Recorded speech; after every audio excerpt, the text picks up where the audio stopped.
So, as we've touched on a few times today, it can be very difficult to navigate the world today, especially as a young person. It's hard for us to predict what the future will look like for us, and where we can fit into it, and how we can help. Eco anxiety is an issue that we've likely all had experience with, but there are ways to cope with this, and there are reasons for hope. And with that, I would like to pass it off to the psychology experts. As you can see, we have three experts here today. We have Dr. Ryan Edwards, who is a board certified child and adolescent psychiatrist. Dr. Alison Delizza is a child psychologist who has special interest in working with children and teens with anxiety and depression. And finally, Dr. Katrina Cordts is trained as a pediatric psychologist and specializes in behavioral health care for kids. So, thank you guys.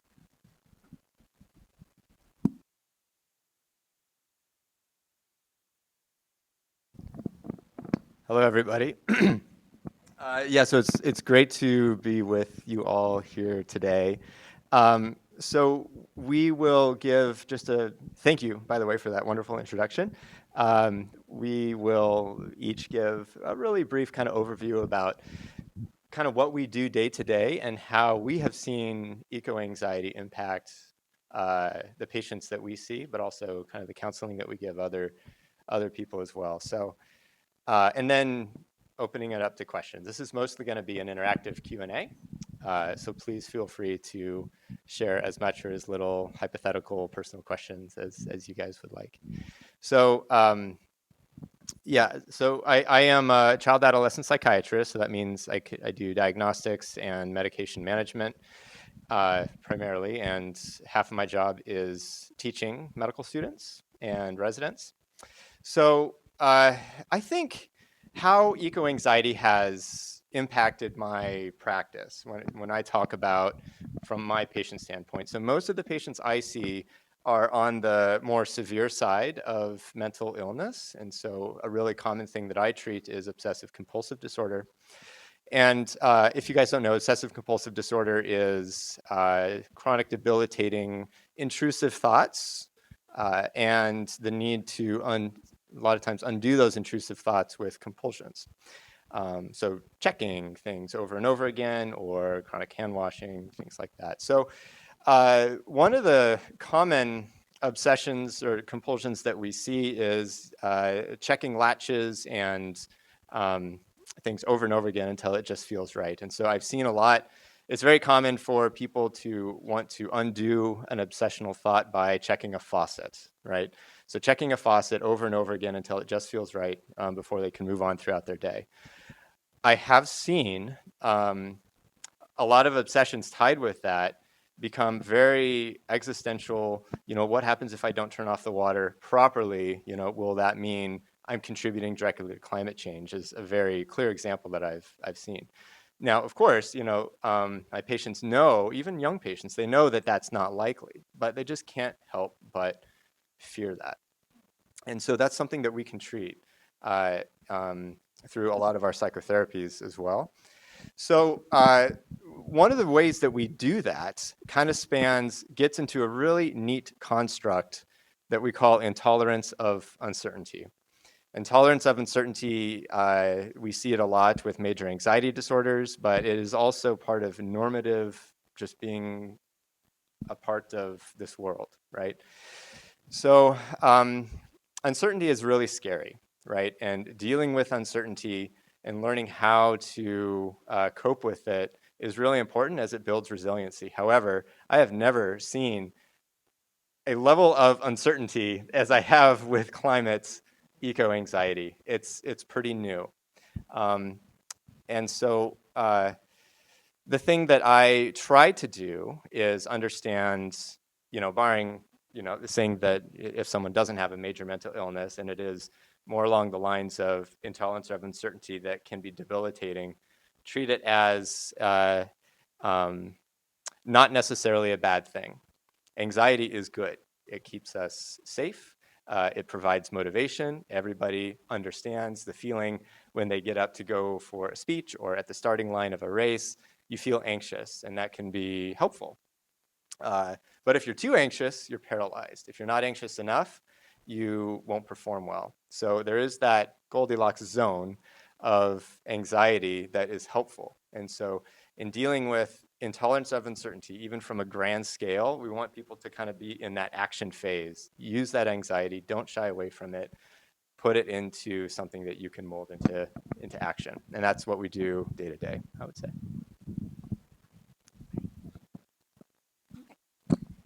All right. Thank you all for being here today. Really excited to be part of this panel. As was mentioned in the lovely introduction, my name is Katie Quartz. I'm a clinical child pediatric psychologist, which means that I most often work with kids with chronic health conditions. And so a lot of my practice actually focuses on children much younger than you. You are all young adults, adolescents. So I tend to focus more on the little ones. But I think even still, there's still some good takeaways. Just as Dr. Edwards, gave that great explanation of how he thinks about things, and I tend to agree. I think there absolutely is this role of learning to tolerate that uncertainty, and that's an important part of navigating life and being successful as an adult. Because as you all are very much aware, just because you are, aging and entering adulthood doesn't necessarily mean you have even more answers. In fact, there's probably more uncertainty as part of your life. And so, as I'm thinking about these things, just as Dr. Edwards mentioned, what is that sweet spot, right? And how do we use that anxiety that we have in order to take action and to take some control back of the situation? So as I was thinking about some of my specific remarks for this intro today, I was actually working on my absentee ballot last night. So for the upcoming elections, I was vote absentee. It's easier, right? And it was really a reflection point for me and thinking about what all I could say to you today, right? So I really appreciated the introduction as well, thinking about you all, if you're not of voting age yet, are quickly coming upon that season of your life, as well as starting to think more broadly about political office that you can run for or other ways in which you can get involved in our political process, right? There's a lot of different ways to do that. And I think that's one of the best things that we can do in these times of uncertainty is identifying what are the things that I do have control over and how can I act on that, right? Climate change and addressing that is outside of any one of our control. It's going to take a village. It's going to take all of us making change and advocating for those changes. And so finding your role within that, I think, is really important. And one of those ways is obviously through the civic process, right? Through voting, and hopefully someday even and earlier, right? Sooner rather than later, thinking about if this is something you're really passionate about, how could you get involved from a policy standpoint? So completely agree with everything that Dr. Edwards said. And again, kind of from my lens of when there is that anxiety or that stress, and we find that sweet spot, then what are the specific steps that you can take to make that look for that action, create that action that then contributes to hope. So I'll leave it there. Okay. Good afternoon, everyone. I'm Dr. Ali Delisa. So I'm a child psychologist, but I mostly actually work with people your age. Teenagers and young adults are my specialty, and teenagers and adults or young adults with anxiety and depression. And those things are often really linked. And so when I am so first of all, ditto to everything they said. When I think about how I approach big existential anxiety, though, because I see a ton of it, and I think especially your generation is so thoughtful about this, like big existential anxiety about our environment, about anything really, like the social and political makeup of our country in general. What I end up talking what I see in addition to all of the fear about like what comes next, how are we going to handle this, that intolerance of uncertainty can also be a sense of like hopelessness or helplessness. Like I am one 17-year-old and like what can I do? And so the work that I do with them as a therapist and as a psychologist is really around identifying like why does this matter to you? We don't worry about stuff that doesn't matter to us, right? Like, I really don't care about baseball, so I really don't care that Aaron Judge just like broke some like record. I'm like, yeah, that's cool. Like, good for you. Congratulations. But like, was I following it? No, I was not. I was not. So you all are here because something about this matters to you personally in some real way. And so that's what I call values, and what in psychology we talk about as values, the things that give you drive and meaning and purpose. What's cool about values is that they're always available to us. Like there is always something related to your values that you can do. And it might be as small as using a reusable water bottle, but those small things add up over time. And I think the important thing about values is that they're never running out. You can always do something else. There's always further to go. So that's a lot of the work that I do with young people, is helping them figure out what is it about this that matters so much to you, and then how can we start doing that and not get so hung up in the I'm just one 17-year-old, how can I actually do anything? That's not a helpful thought. What is a helpful thought is why this matters and what can I do? So I think those are kind of our opening remarks. We would love to hear from you all, and we will answer questions or provide commentary in whatever way makes sense. If anyone has any questions. Yeah, so something I struggle with is when I feel like, oh my gosh, I've done so much and I'm so exhausted from it. And then I kind of feel guilty that I'm exhausted from it, because it's like recognizing that like sustainability efforts are bigger than me. So I feel bad that I just get burnt out from it, and kind of dealing with that guilt of being burnt out, but feeling like, oh, a lot of other people are having it a lot worse. They can't ignore like these stuff through like environmental justice. So kind of how you balance like your own mental health with still recognizing that things do need to happen. I have two thoughts. Can I start? Okay. Yes, 100%. So my first response to that, so you're not alone in that feeling of burnout. Actually, like as you said it, I saw like heads nod all around the room. And I hear that all the time. So the first thing that I'll say to you is, remember, you're running a marathon right now, not a sprint. And so when you're running a marathon, you do not go 200% all out. You pace yourself. And that's, I think, a really important frame, because especially with issues that are so large like climate change, it feels so urgent. It feels so pressing. And the data it pushes for some of that urgency too, right? We see this data coming out and we're like, oh my gosh, like the clock is ticking. But it's a marathon. This problem is too big to sprint out. So that's number one.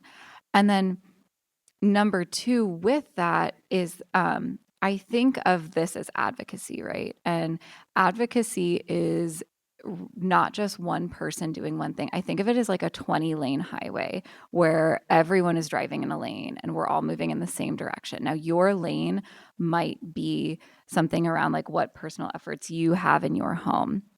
And then like Dr. Quartz's lane might be getting politically involved. And then Dr. Edwards' lane might be something else. As long as we are all driving in a lane, that is good. You do not need to switch lanes. You do not need to like constantly be weaving and zigzagging. That's not sustainable. You do what is sustainable for you. I just want to add to that too, to that point, find out what lane is most of interest to you, right? So I mentioned getting involved in the political process. I want all of y'all to vote, right? Like that is a mandatory lane that I'm giving you all right now, right? But maybe, running for office is not you, and that's totally fine, but maybe you're the scientist that's helping us understand what's going on, right? And so absolutely, to Dr. Delisa's point here, that finding that lane and then staying in it and knowing what speaks most to your values and where you can contribute also helps with that burnout. I really like that analogy of a 20-lane highway. And just remember that if you've ever been on a big 20-lane highway, there's always that one person who is zigzagging in and out of traffic, going in between cars, breaking laws, cutting lanes, out for no one but themselves, but is actually potentially creating a very dangerous situation for the rest of us. That's just the way traffic works, and that's just the way that traffic works in our world. And so knowing that in the end, though, even if we're zigzagging and some people are being counterproductive and purposely hostile, that they are also going in the same direction. So.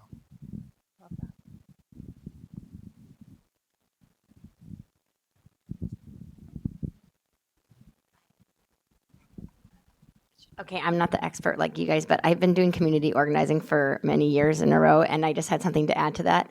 With the marathon, it's also, I find solace in thinking of it as a relay. You do it while you can, and then you hand it off to somebody else to take that up for you, because you just can't do it all the time. Sometimes you just need a break, and to not feel guilty about that. Just think of it as a relay race, and then when it's your turn, when that person gets tired, then you can pick up the baton again. So that's more of a comment than a question.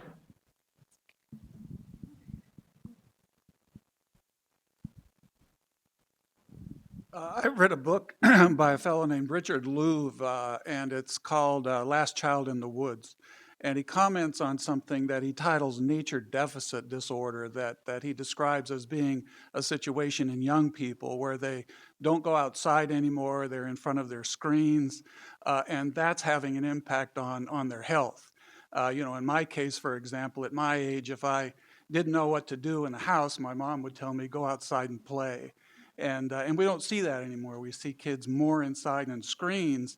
And Louv mentions that that's causing some health problems in young people. And it might be a good idea for them to spend more time outside. And the medical community might even suggest that as a prescription, so to speak. I wonder if you could offer any thoughts about that. Yeah, absolutely. So as far as a prescription goes, yeah, I mean, that's what I do all day, every day, mostly with medicines. However, when we're talking about treatment for adolescent depression, there are some big studies that have been done, really well-controlled studies that say 30 minutes a day, 5 days a week of moderate intensity exercise in itself is a treatment for depression. That's pretty big. It seems intuitive, but it's big. So I do prescribe that specifically. In some cases. And I love that nature deficit, disorder. I totally understand that. I totally get it. And I feel like no matter what your age is, you've been tempted. You know what it's like to be consumed by social media and the screen. And I don't know. I don't have a whole lot of answers for that, because honestly, I'm kind of guilty of that myself. It's so much easier just to flip your phone out. And so but to get outside, even for a walk and purposely away from that screen, can be, every time I do that, I am surprised at how rejuvenating even a short walk in nature is without technology. Even if you keep your phone in your pocket, that doesn't count. Like, keep it somewhere else. It's pretty, I think we're losing that a bit. Well, and to that point too, absolutely, it's all of us. It's not just this generation.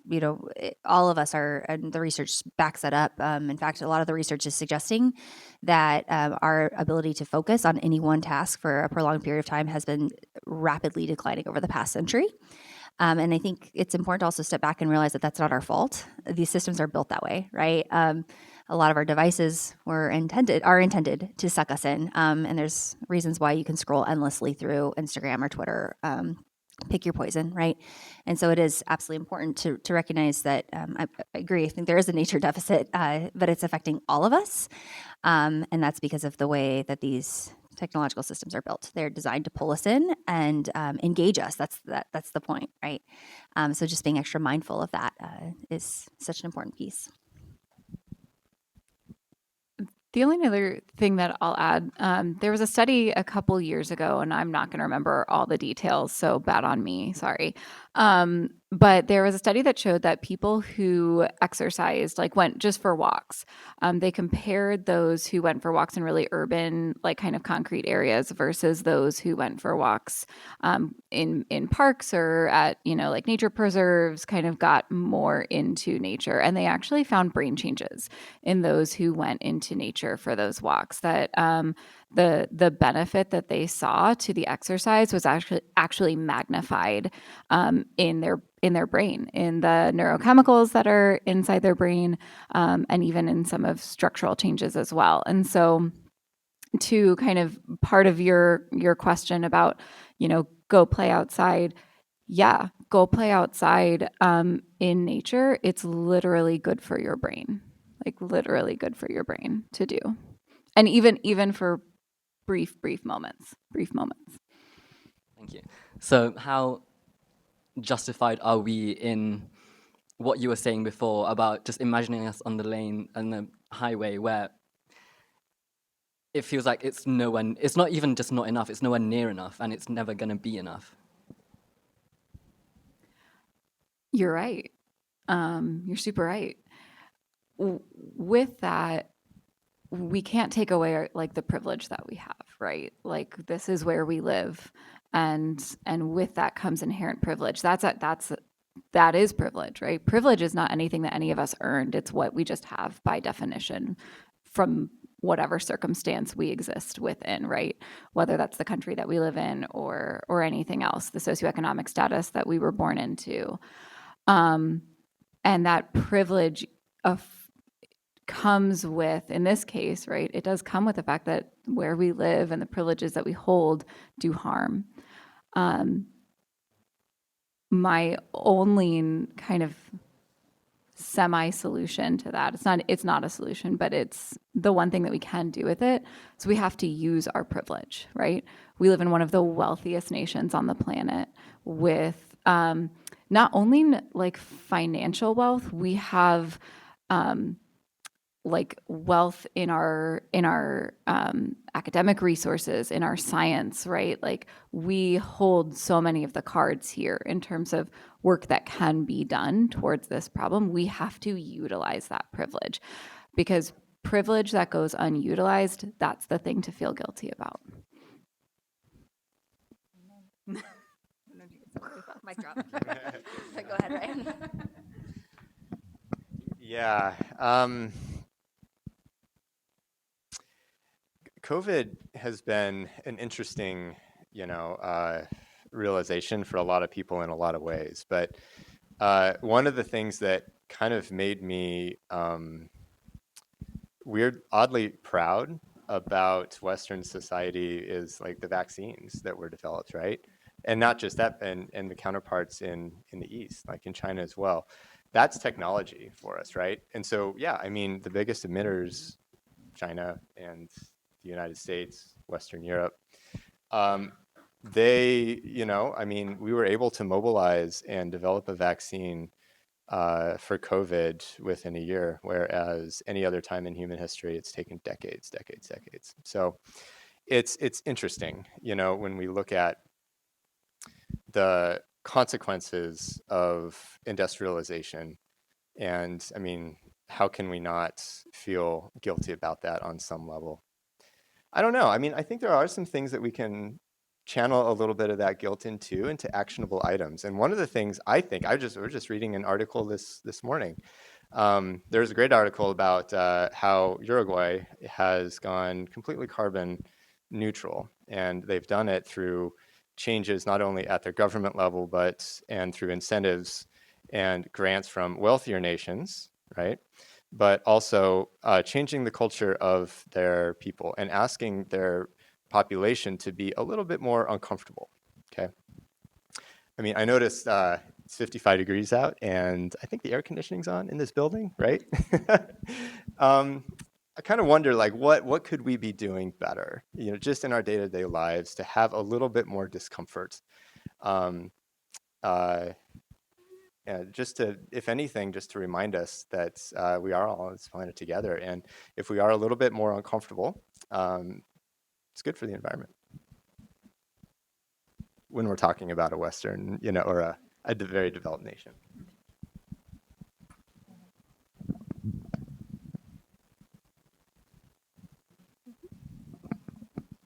Thank you for your words. I'm wondering, to go off of the book that got mentioned over here, could maybe the two on the end start a study that indicates how important it is for high schools to have recess? So we teach at Roncalli in North Omaha, and the majority of us in the building don't even have windows in our classrooms, which is depressing in and of itself.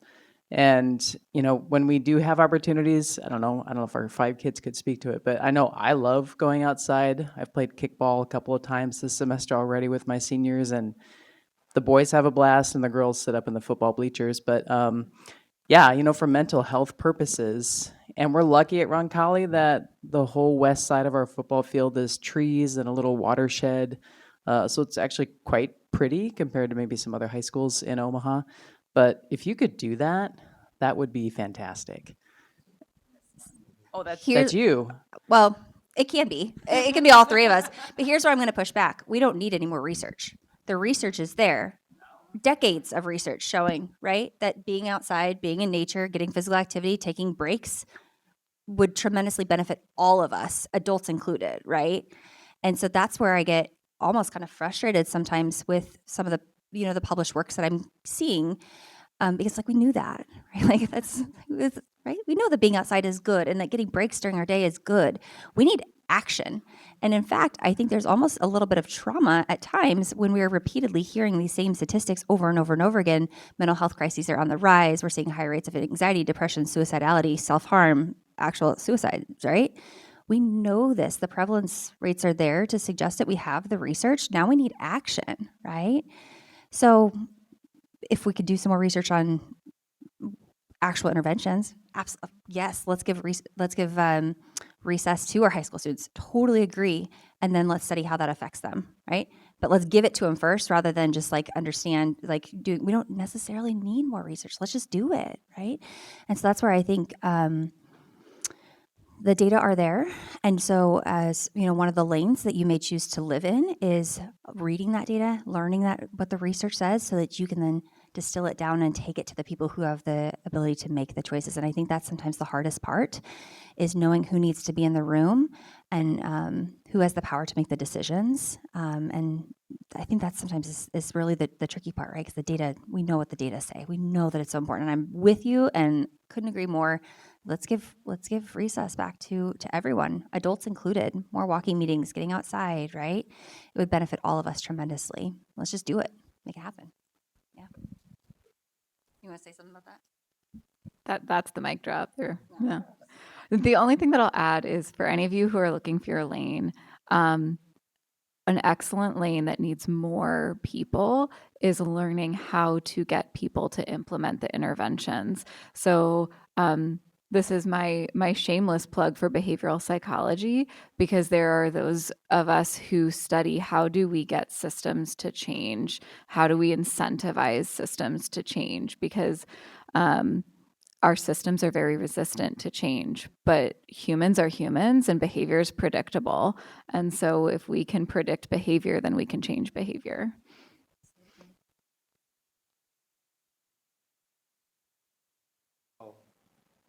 Know that field existed. Let's talk workforce still. Yeah, so we see patients and we teach most of the time. However, yeah, I mean, getting involved in the corporate sector and being a behaviorist and applying these to systems changes can be pretty powerful. You want to talk workforce development? Interested in becoming a behavioral health provider? I'm a person, so feel free to reach out. There's more to being in the behavioral health profession beyond seeing patients. Oh. Just as Dr. Edwards said, there's more. There can be more to the behavioral health profession beyond seeing patients. If that's your calling and you want to see patients, super cool, right? We definitely need more therapists, psychologists, psychiatrists. But if you're thinking more, again, systems level and those bigger level changes, and how do we take this psychological research and make those changes at schools or in our communities, let me know. I would talk that too. Question. Probably with me, the longer I go at this, it's easier to dismiss and think very negatively of deniers. And this could be with COVID or whatever, okay. And then I struggle with myself because I'm feeling maybe that's not healthy for me. Suggestions. How do we deal with people that we just, existentially disagree with? We'll leave it there.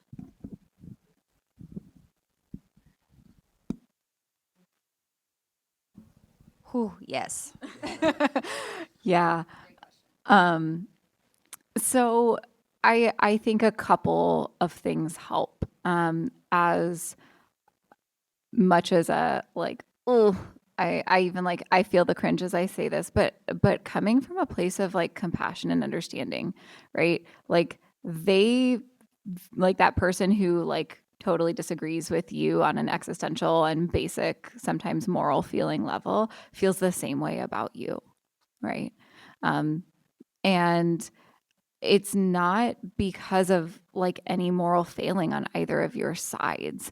It is, I think, comes from a place of their particular life history, circumstances, and environment, and their way of understanding the world. And so I think if you try to say like, okay, it is not just that they are like an evil person who wants the world to burn, right? But that they're a human with a set of circumstances and history that has brought them to this point, that helps with a little bit of the softening up there. And then, man, I had another thought and I lost it, so I'm going to pass the mic and then hopefully it'll come back to me. Getting back to like my opening statement about what can you control. So that's honestly been my approach through much of the pandemic and just all the socio-political climate right now and just much of the United States. Who can I change? Who can I affect? Who can I impact? Who can I work with? For me personally, that's just been a healthier way to deal with a lot of pick your denier, right? Or pick the person who's at the complete opposite end of the spectrum from you on whatever belief it is. Again, for my mental health, I just choose not to engage. And instead, I'd look for the people in the audience that I can work with or that are willing to have the conversation, even though differences may exist. I'm not saying I won't talk to or work with anybody who doesn't have my same viewpoints, not at all. But I specifically look for the people who are willing to have the conversation, right, at the, just kind of intellectual level. And that's where I start. And that's where I focus my time and my attention, hoping that maybe someday it'll have a ripple effect and we'll be able to it'll have a more direct impact on those who I have strong disagreements with. So that's been for my own mental health, that's what I do. Did you remember, Dr. Delisa? You can go ahead if you want to. No, that's okay. The other thing I remembered is that sometimes I have found that when people, yes, like pick your denier, right? Whether that is about climate change or COVID or whatever else, I ask like, why are they like? What is it that they're really afraid of within this thing? Like, what brings them to be so entrenched in this thing? And I think oftentimes when I can figure that out, then that can open the door for me to have a different conversation with them, rather than just like we're getting hung up on whether or not we should reduce, fossil fuel use. Why are you so adamantly opposed to that? What is it that you're so afraid of will happen if we do that? Like, let's stop like having that conversation of should we or shouldn't we? Let's talk about like, why are you really worried about this?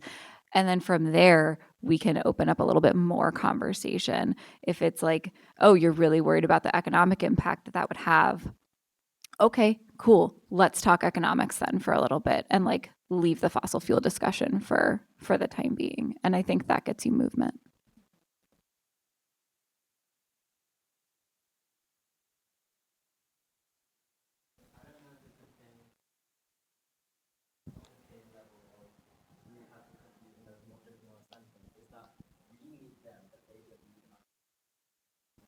Version of the world. Thank you. It's like, and that's where the biggest issues, where like all this anxiety and feelings are from. And it's not just eco stuff; it's everything. Whether it's be women rights or gay rights, like we need them, but they literally don't like care about us. So they don't need us here existing, and that's where the issue is. So, and yes, I agree that you have to talk from an intellectual standpoint. I think as you see kind of what I'm trying to say. I can't really eloquently say it right now, but hopefully you got the message. Yeah. I'm going to push back against that because the day is coming very, very soon where actually we don't need them. You all will outnumber them. You will. Like your generation is about to move. I love what was said before about you do not need to be afraid of being a 20-year-old running for political office. Do it because you will win. You will. I really, really believe that. Like, the day is coming very, very soon where we do not need them. They are kind of dying out. Like, that generation is moving out of power. And like, those people who hold those viewpoints are losing power rapidly. It's why they're pushing back so hard, right? That is why we have had so many of those legislative bills and things that try to disenfranchise, is because they're afraid of the fact that we are rapidly gaining power. Rapidly. We don't need them. There's enough of us. Yeah. There's a statistic that was quoted to me recently that, and this was talking more about women's rights, but I think it's applicable for any kind of social justice, that if you have a table of people making a decision, 33% of that table needs to be the group that wants change. You all are about to hit 33% and then over. So yeah, the day is coming very, very rapidly. And so, like, hold on and mobilize, talk to your peers, and you will get there. We don't need them.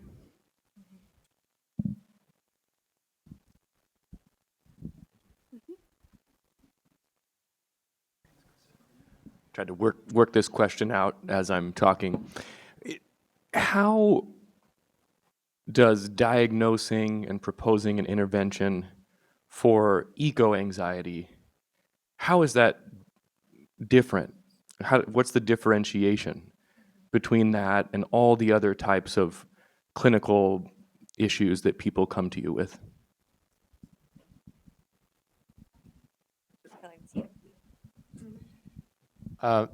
So, yeah, we are, as a physician, I'm, trained in like the medical model, and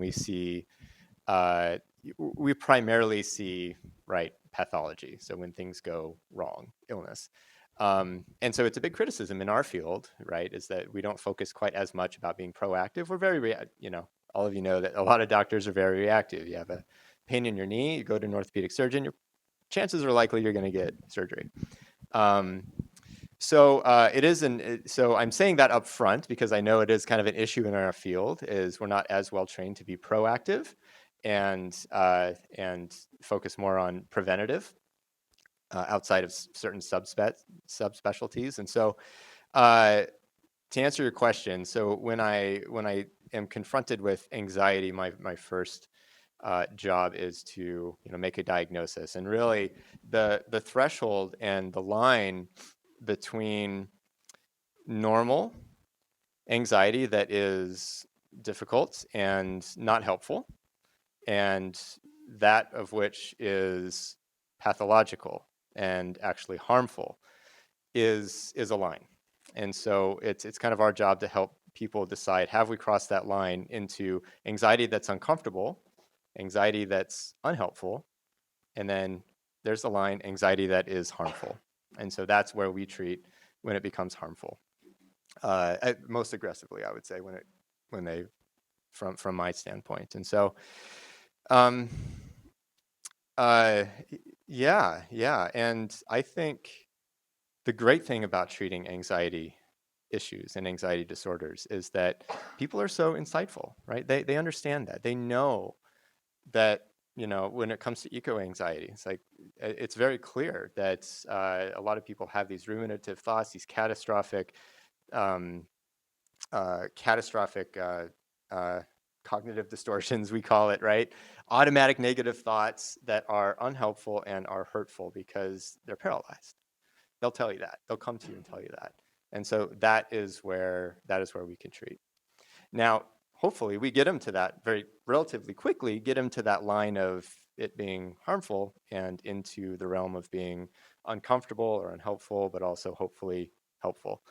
And then that's when we really push and develop those resiliency skills even further to kind of keep them moving forward into the process of sustained recovery.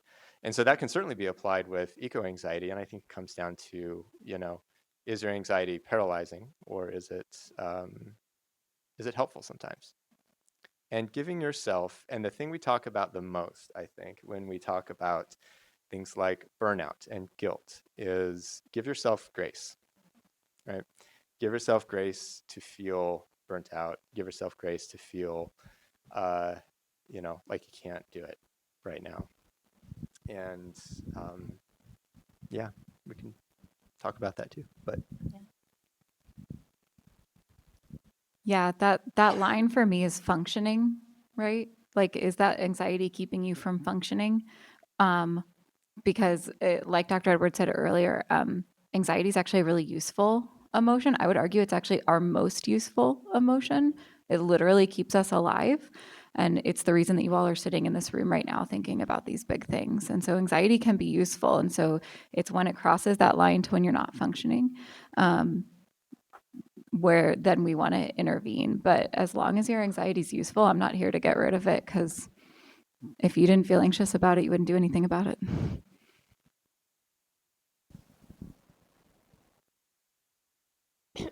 I think we have time for one final question.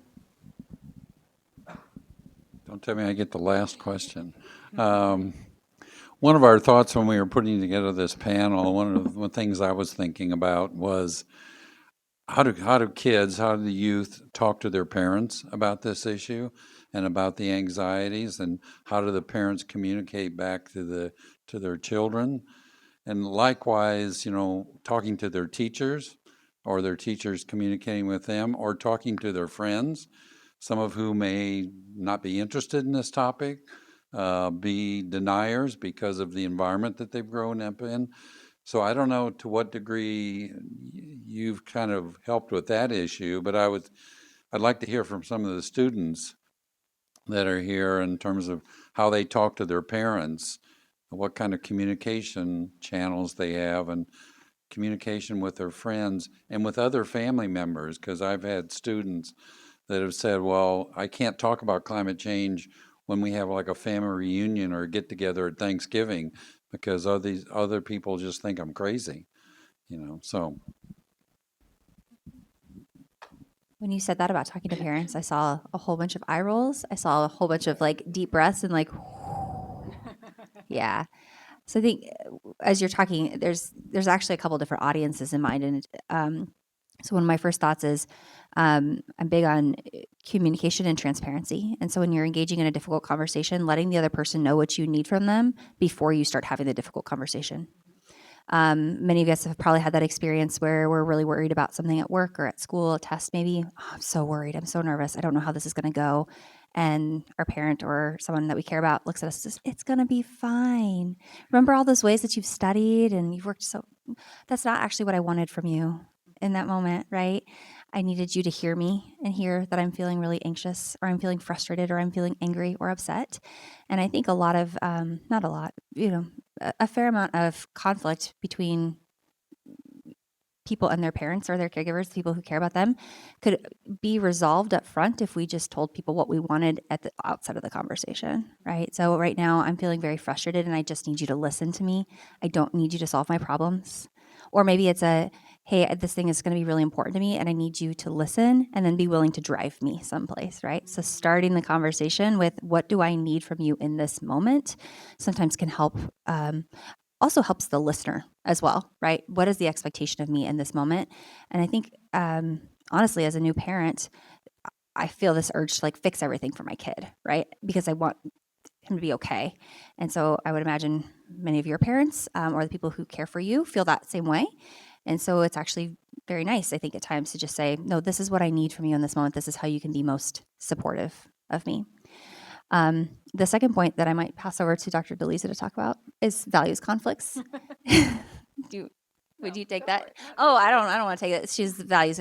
But when you mentioned like family and dinners or Thanksgiving dinner or whatever, big family events where maybe your beliefs about something are in conflict with how your families may feel or other members of your family, and how our values can be at war at times. And it is possible for things that we care so deeply about at a very, very intense level to not always be in alignment or in agreement. So I'm going to pass that over. You're allowed to not talk to your crazy uncle about the climate. Okay, you're allowed. Because in that moment, what you might value more than convincing someone about the importance of climate change is just to get through the holidays without your mom yelling at you that you got in another argument with your crazy uncle. And that's fine. like really, like it's allowed. If you need to avoid that conflict for your own well-being or for the sake of, other things that matter to you, that's okay. I mean, you all care about many, many things. You're more than just someone who cares about the climate. You care about a lot of stuff, and there's many things in your life that matter. And so when you go into a situation, like you can, going back to our highway, you don't have to drive 90. You can ease off the accelerator and slow down and give more time or more priority to something else that you care about. That's fine. Because you're not going to solve it with your uncle over Thanksgiving dinner, and that's okay. You don't have to. It's not your job. I think that's all we have time for. So thank you guys so much for answering our questions.